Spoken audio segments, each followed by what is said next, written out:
Dévoilons les secrets de la matière fertile où germent les merveilles fongiques de la nature. Salut, c'est Andrea de cultiverleschampignons.com. Aujourd'hui, nous allons plonger pour révéler l'âme des substrats, ces matières sacrées pour les myciculteurs. Savez-vous que le succès de vos champignons dépend de 5 éléments clés cachés dans leur berceau de croissance? Nous allons explorer ces fondamentaux physiques et biochimiques qui font toute la différence. La richesse en nutriments, la densité parfaite, l'équilibre délicat de l'hydratation, l'acidité précise et l'effervescence de l'activité microbienne. Chaque paramètre est un fil d'or tissé dans le tapis de la vie fongique. Prêt à cultiver avec science et conscience? Alors suivez-moi pour une leçon de culture pas comme les autres. C'est parti!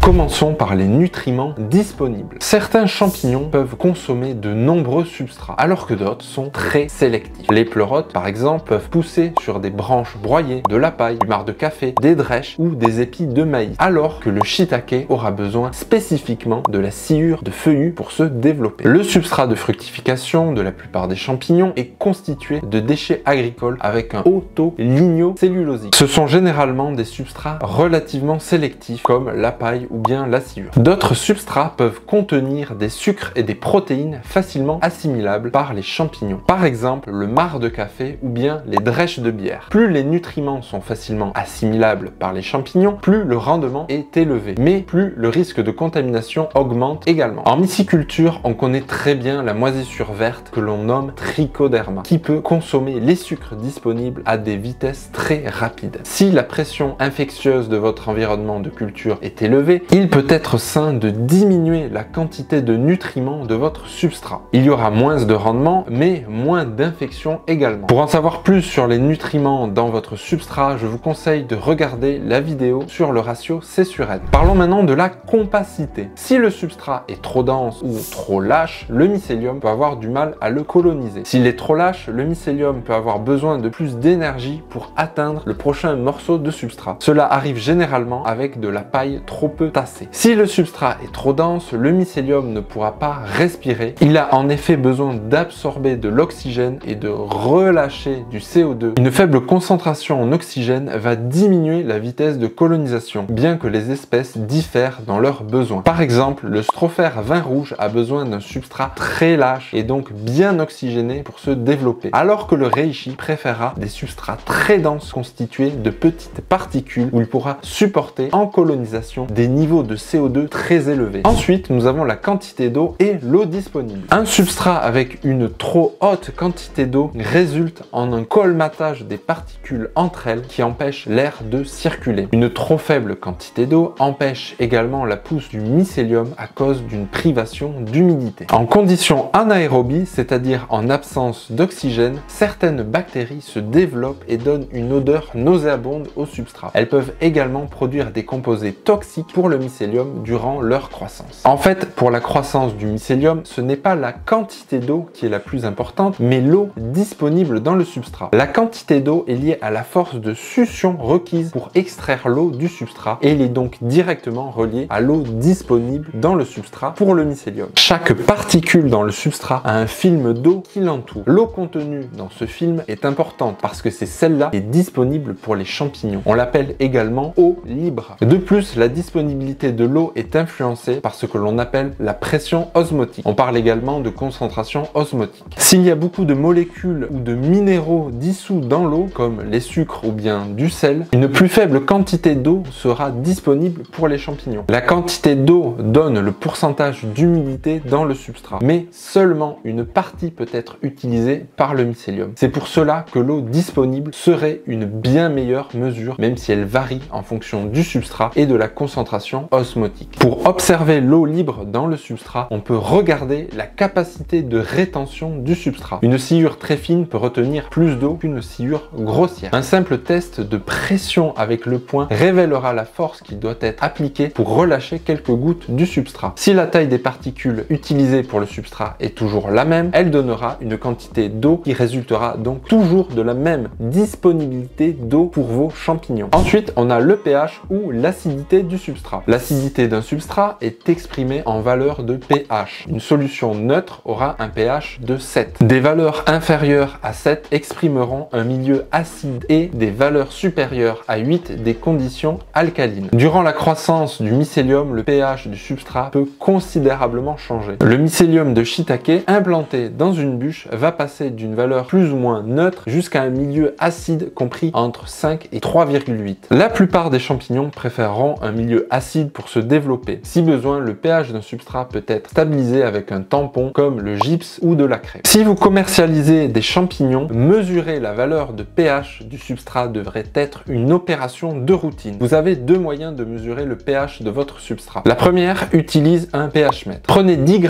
de substrat et plongez-le dans 50 ml d'eau distillée, puis prenez la mesure à l'aide du pH mètre. C'est une solution qui coûte environ 30 € et le pH mètre doit être calibré à chaque fois qu'il est utilisé. La deuxième méthode utilise des bandelettes de pH que vous pouvez plonger dans la même solution. Le changement de couleur de la bandelette indique le pH de la solution. C'est une solution peu chère mais pas très précise. Un pH faible peut indiquer une activité bactérienne dans le substrat. Si vous avez des contaminations durant la colonisation du substrat, c'est que le problème vient d'une pasteurisation ou d'une stérilisation qui n'a pas correctement été réalisée. Enfin, on a donc l'activité microbienne. Elle est déterminée par la nature du substrat, par les organismes qui y ont accès et par le traitement du substrat utilisé. Les substrats stérilisés sont supposés être stériles, mais il peut subsister des endospores qui parfois survivent au traitement. Aussi longtemps que leur nombre est limité, elles ne gêneront pas la propagation du mycélium si l'ensemencement est réalisé de manière homogène et que la colonisation totale du substrat est rapide. La situation des substrats pasteurisés est plus complexe. L'activité microbienne dépend des matériaux utilisés et de la microflore présente. L'inoculum de base, qui est la quantité de spores et de bactéries présentes avant traitement, dépend beaucoup de la matière utilisée, ce qui peut affecter la fiabilité de la pasteurisation. Si le substrat contient beaucoup de micro-organismes à la base, la pasteurisation doit durer plus longtemps pour être efficace. Le but est de rendre les substrats pasteurisés nettoyés des spores de champignons endogènes que nous ne souhaitons pas voir dans le substrat, mais les bactéries thermorésistantes restent présentes en grand nombre. Il est important de savoir que la microflore bactérienne peut être utile. Par exemple, certaines bactéries produisent des substances qui inhibent la croissance des moisissures vertes. La situation la plus complexe est trouvée dans les substrats fermentés puis pasteurisés. Typiquement, le compost que l'on utilise pour la culture des agarics. Lors de la fermentation, la rapide dégradation des substances comme les polysaccharides ou encore la cellulose amène à une augmentation rapide de la température. Le compost aménagé en pile a un cœur très chaud. La nouvelle microflore thermophile remplace alors la microflore mésophile. C'est la flore qui vivait donc à température ambiante. Puis après pasteurisation, la majorité de la microflore mésophile a été supprimée. Cependant, un champignon domine par sa présence le substrat. C'est Scytallidium thermophilum. Des recherches ont montré que les champignons de Paris poussaient plus rapidement en présence de ce champignon. En conclusion, si vous souhaitez bien réussir vos substrats à champignons, pensez donc à bien choisir les bons nutriments disponibles pour vos espèces, puis à la compacité du substrat qui doit être respirante mais suffisamment dense. Ensuite, à la quantité d'eau de vos substrats qui vous donneront la disponibilité en eau. Regardez le pH pour ajuster cela à vos souches et enfin pensez à l'activité microbienne pour adapter vos itinéraires à vos substrats. Voilà, c'est tout pour aujourd'hui les myciculteurs. Si vous souhaitez en savoir plus sur la culture des champignons, je vous invite à télécharger gratuitement votre guide pour débuter. Il est disponible en lien dans la description. N'hésitez pas à commenter, à liker, à vous abonner et à partager la vidéo si elle vous a plu. En attendant, moi je vous remercie de l'avoir regardé et je vous dis à la prochaine les myciculteurs.